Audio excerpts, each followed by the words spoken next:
Hello, everyone. My name is Myra, and I'm currently in charge of the content ecosystem for MiVR Standalone. MiVR Standalone is the twin version of Oculus Go and is considered to be the most popular standalone headset with the best content library, mobile content library in China.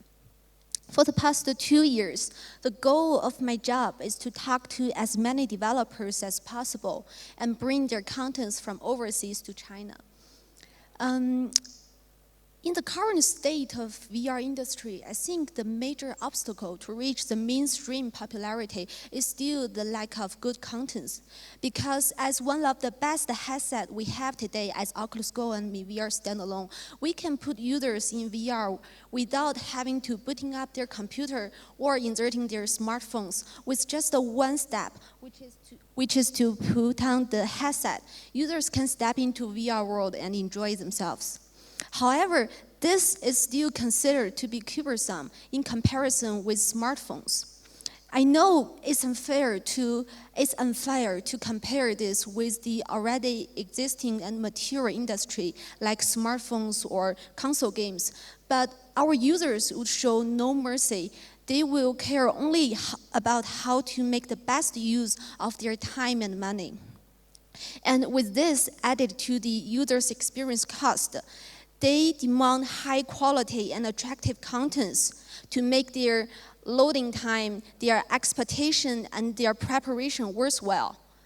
And if not, if they are finding that they are browsing some demos and feel disappointed, after a few times when the novelty wears out, they will just go ahead and go on with their life without ever thinking of VR and their VR headset again, which is we don't want to see. So developers and content makers are of great importance to the future of our industry. I am not yet a developer, but I have been working and talking with them for the past 2 years daily. And for my talk today, I want to share a few points that I think is really important I learned throughout this journey and I hope could benefit the community. First, making good contents is really important, but making sure that you are open to all kinds of chances to make your work more influential or make more money is of the equal importance. How to make it easier to be reached by your potential platform runner, investor, or interested parties, especially from the other side of the world. One first and important answer is to make sure that you have a clear email address on your website. And make sure to check it often. Because throughout my work, it has been a real headache to me that a lot of emails with good offers from us sent to those email boxes never get replied. One of my favorite mobile VR title, I'm not gonna name it today, but I play this title every time I take an international flight. My battery of the headset ran out, and then I charge it and play it again till it arrives at my destination. I really love this title. It's pressure release, there's good graphics and good music. I write a few emails to them, but they didn't reply. I waited until I have to move the budgets and investment to another title. Talking about this today is still like a sad experience to me because I have ported like hundreds of titles from west to east, but one of my favorite one is not here. So if you list your contact infos, make sure to check it often, make sure it's valid to your potential interested partners. And multiple ways are not better than one easier and clear way to reach to you. And also, if I cannot find the developers through their website or emails, credit list at the end of the experience is like really helpful to me. I have the experience of like one LA studio who have 2 really good titles along together and floor plan. They are a studio of 4 developers at that time.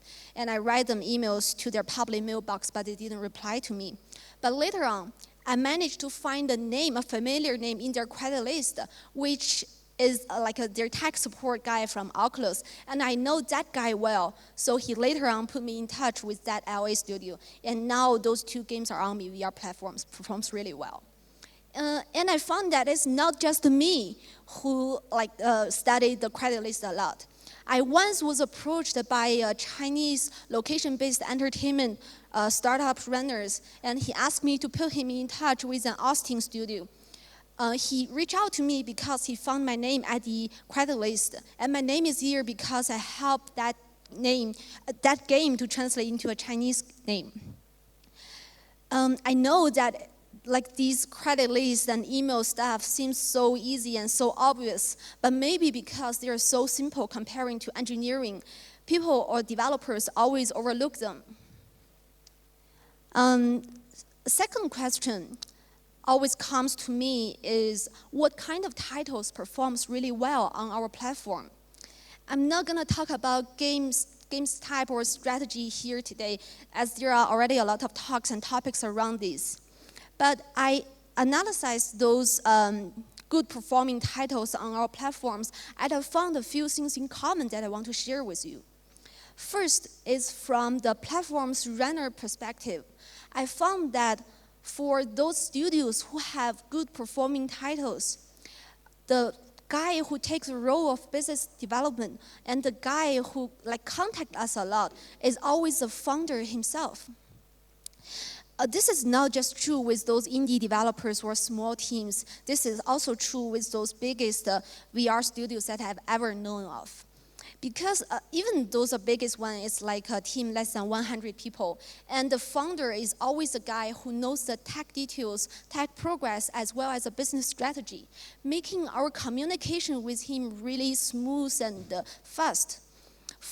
These guys are always open to multiple ways to communicate. They have WeChat, Messenger, Skype, Telegram. So for those quick questions, we can reach to him and get replied really fast, which means that our operation team and our tech team can give suggestions and ask them to do the adjustment accordingly. And this helps enhance their success on our platform. Second point is from the perspective of users' relationship and the marketing perspective.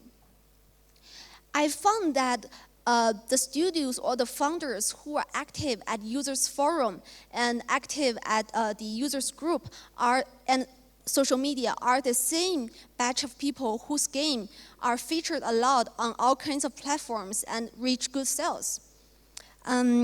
As you may know, that Xiaomi is famous for making friends with our users. And the slogan, one of the slogans of the company is, "We are born for our users. We are born for Mi fans." So a lot of products have a users forum and users group where users are talk daily and actively in the forum. When we launch a title, Eclipse Edge of Light, this title is really famous on Google Daydream and later on launched on VR Standalone and Oculus Go. The founder, Jonathan, registered a few local instant message apps in China, and he asked me if possible to drag him into those users forum and users group. Jonathan cannot speak Chinese, and of course a lot of Chinese users cannot speak English, but watching them talking daily on the forum and in the group is real fun, and that noise helped them make a good reputation in our users and later on a good impact on the sales. Another example, two more popular titles on our platform, Gala 360 and Gala Relax. Every time they updated their library, they are gonna post news and talk in the users group about this updated. And users are more willing to do the purchasement when they sense that this app is updated a lot. The third point I found when I observing those good performing titles is they manage the user's expectation well. We don't have that many AAA games today, and a lot of games are actually what we consider to be demo experiences to the users, like a 3-5 minutes experience, although they are really good, but users still think it's too short. So manage the user's expectation is really important. Every time I was asked how to boost their sales on our platforms, the very first thing that comes to my mind is we have to help them polish their store text. So we ask them now to use the vague language to show their art style and ask them to be really straightforward. For those good performing titles in their store text, including like a storyline about the game, they will also include stuff like how to play this game, how long is the game, how many scenes does this game have, and including some good words from KOLs and medias as an endorsement. So we all hope that VR could take off soon or in the next few years. So with that, we are going to have a lot more users who have never experienced VR before could purchase a headset and buy some VR titles. These guys, they don't know what to expect for when they purchase a title. So it's always the best to assume that when you first introduce your game to someone, they are new to VR. This is really, really important. Lastly, I want to share some lessons that when I talking to those considered to be the successful studios in VR, like industry or community today. I learned a lot from their strategy and their attitude towards VR. We all know the fact that it's really hard to make money in VR industry nowadays, but these studios, something in common in them is they have more than 5-6 VR titles published. And they are in good relationships with those big companies. They got projects from international organizations, from Oculus, from Sony, and they are doing really well, have a lot of employees. I try to sense how they make this, and I found something in common is that they are all in no hurry to make money. This doesn't mean they don't make money, but they are not in a hurry. Their attitude towards this is more like, I want to know what users like most. They try different angles of making contents. They make roller coaster, they make shooting game, they make tourism content. They try different perspectives.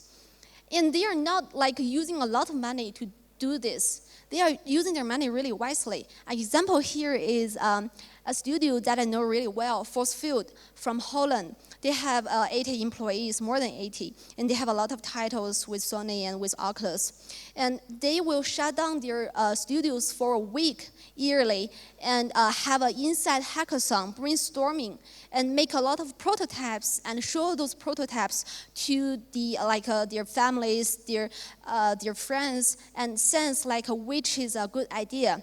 A lot of good titles is made from this experiment, like the famous one, Coaster Combat, which is really, really popular on Oculus Go and VR standalone. So I found that this is a really good attitude, although that a lot of us have been working for VR for a few years, but VR is still immersing a new media. So it is always good that we keep our curiosity and try to understand this media better. Finally, I want to take this chance to share a piece of news of myself. In the past few months, we have reorganized the VR content teams, which means there are changes on my scope of work regarding the platform management. The production and the sales of the headset will continue, which means Xiaomi will not stop exploring in this field. It has been a real honor to me to be part of this journey, and truly gratitude all the effort my company and my team put into in the past 2 years. And our content partners and developers, throughout this journey, they show real openness and real curiosity.